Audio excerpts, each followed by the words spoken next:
আম্মা আমি তো আমার শ্বশুর আব্বার আজকে জিজ্ঞাসা করলাম আব্বা আপনি এত লম্বা কিন্তু আমার শাশুড়ি এত খাটো খাটো মানুষ আপনি বিয়া করলেন কেন? পরে তোমার শ্বশুর কি কইলো বৌমা আমার অনেক ভালোবাসে তাই না?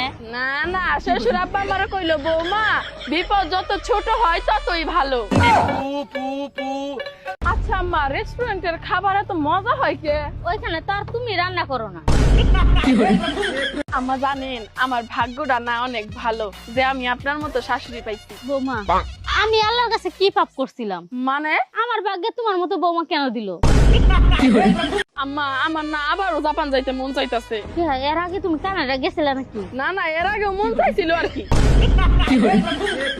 চাচি জানো কালকে না আমি গজনি পাহাড়ে গেছিলাম কিন্তু পাহাড়ে উঠতে পারি নাই গো, পা বিষ করে। তোর ঠ্যাং তো তুই পাহাড়ে উঠতে পারাস না আর আমার ঠ্যাং নাই নকল ঠ্যাং লাগায় পুরা পাহাড় ঘুরে আইছি। তোমার তৈরি নকল পারি তার বিষ করে না।